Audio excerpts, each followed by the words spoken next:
Hi everybody, Barcode Kate here from Toshiba Australia. Thanks for joining us for our first video podcast. And today we've actually got a really exciting guest, Lindsay Nutley from QLM Label Makers. Welcome, Lindsay. Hi, Kate. How you doing, everyone?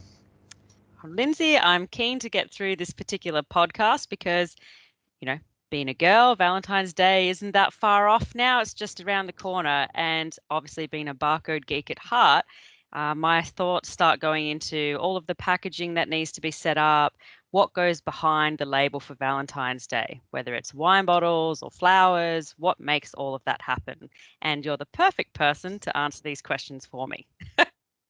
So tell Yeah. me, what kind of packaging trends or, preparation needs to happen for Valentine's Day?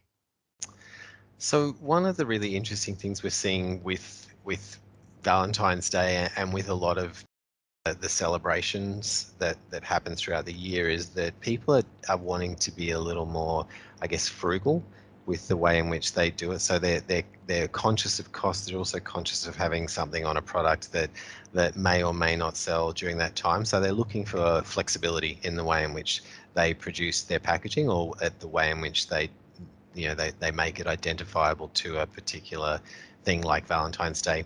So one of the really big things that we're seeing is add-ons to products. So things like tags, pop-up stickers, sleeves are really popular, or extra packaging that you can remove from it if it doesn't go during the promotional period. The other thing we're also seeing is just really is highly personalized stuff. So things that really target people by adding a personalized label or customized packaging, really focusing in rather than just doing big stuff, big volume stuff. Yeah, and I guess depending on what the product is would determine on how flexible those solutions could be. For example, if you're, a company that's selling boxes of chocolates, then you might be able to have packaging that's just got hearts on it, and that can kind of be generic for any time. Or if you wanted to have specific messaging on there, Happy Valentine's Day, that's where you can do, as you're saying, Lindsay, the customized sort of packaging trends. Now, common gift at Valentine's Day is definitely alcohol, normally bottles of wine, red wine with red roses, that kind of thing. Um, and I guess this is an area that I'm very interested in is understanding how that label comes to life on a wine bottle. And I think it's something that we as consumers take for advantage every day. If you go into any alcohol store and purchase a bottle of wine, some of them have the rough finishing, some of them have these gold finishes, and it's all something that just is on the bottle you don't think about. But from your point of view, this is something that's actually, part of the design process, part of the label process. So what sort of goes into that? So um, the in terms of the structure of what goes into a label, the finishes are usually determined by either the stock, the material that you use, or the way in which you finish it. So wine labels are synonymous with being heavily finished. So they like to use lots of extra things, which we call embellishments, to create really stunning looks, because it's a pretty competitive space. And then it's also a space where your product needs to be easily identifiable and stand out. So there's kind of two parts to it. One is you can create the label with particular looks, and we've got sample packs where you can see the different looks and the different effects that you can create using different techniques. And Mm, so and different industries have different requirements for how they want it to look. Wine labels are generally quite conservative, so they have lots of rules that apply to not only the mandatory rules, but also just aesthetic rules that people look for. One of the things that is really popular with wine labels, though, is adding extra elements on that make it look like a gift. So things like, we have these things that you can put a wine bottle into, and you can put wow. you can create a sticker to go into it, or wine packs or cooler packs where you can create little things specifically just for an event, that if they don't get used for it, it's okay, but if they do, you can put it into it. The other thing that's really popular is things like neck labels and tags that you can just easily add to the tops of bottles, and they're really easily done. They don't require a lot of work, and they can highlight your product, but also sell a message. People traditionally have used these for promotions, so they've used them to, to get discounts or take people to websites. But there's a real growing trend away from that towards directing people to experiences. So they take you to a website where it'll communicate a message rather than just try and create a discount. The other thing that is popular for anything to do with alcohol or even like chocolates or stuff is just to put sleeves around it. So you take your existing product and you just pop a sleeve on it, and then it turns your regular product into something that you can use for a specific event. And the really cool part about a sleeve is that if you don't sell it for the period, you just take it off and and you sell it as it is. So it's Yeah, and kind it adds that sensory element to it, doesn't it? People being able yeah. to touch and feel things, and as you're saying, add that experience component to it, because it is such a competitive market, especially at Valentine's. That's a highly competitive time of the year, along with Mother's Day.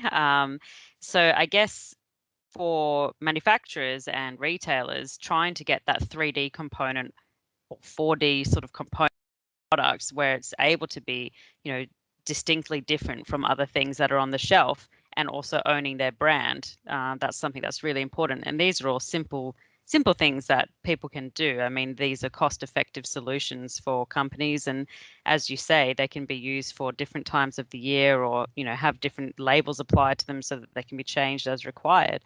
So I think definitely there's some really good ideas and suggestions there.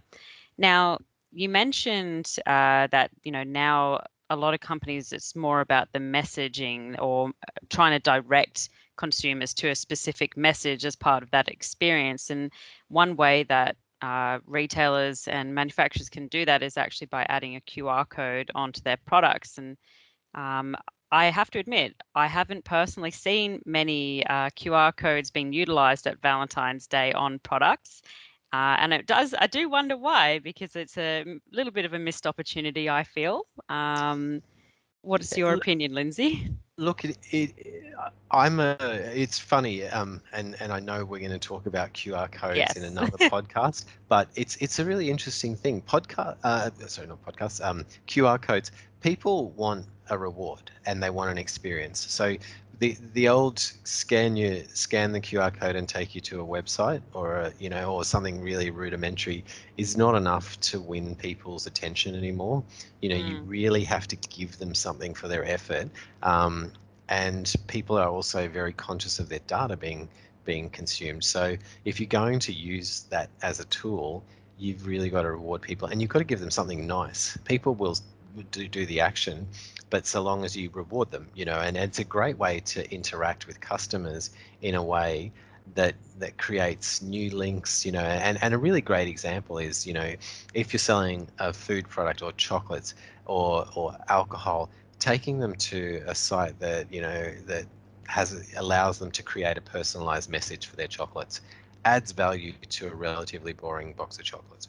If they can scan it and it says, "Hi mum, I love you," from Kate, it's much nicer than just scanning it and going to the company website, because you're like, well, ho hum, that wasn't very nice. So you really do need to think about the experience, and they don't need to be complex, but they need to connect with people, and people want to connect and they want to feel something, and people are, we've done the discounts and we've done the promos and take me to your website, but they want more. They want to feel a connection. And it's really funny when you scan a QR code, you really want to look at what's the message that pops up straight away, and does it engage people? Because if it doesn't, they just turn it off.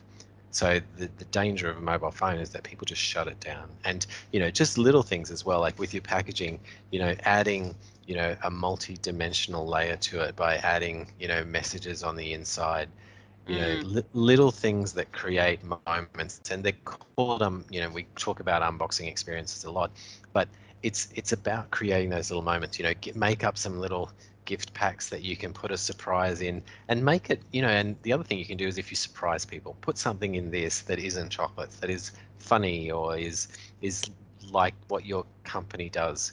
But if you're going to use the QR code to engage someone, make sure it takes them somewhere that gives them a reward for their effort. Yeah, some very good tips there, and I think very relevant, particularly in this current year specifically. So, yeah, definitely check out that other podcast. The other thing is, will be interesting to see from a packaging point of view, and we don't have time to cover it off in this particular podcast, but whether the Pantone color of the year for 2021 will be used for Valentine's Day, or will it be stuck to traditional red colors? I guess we'll. And if you haven't heard of the Pantone Color of the Year, I do recommend to check out another podcast that Lindsay and I have done, or just go to QLM's website to see what you can find out about that and make sure that you're sticking to the trends for the year. All right, Lindsay. Well, that's about all we've got time for today. Thank you so much for your time today. And let's wait and see what the colors look like for 2021. Happy Valentine's Day. Thank you.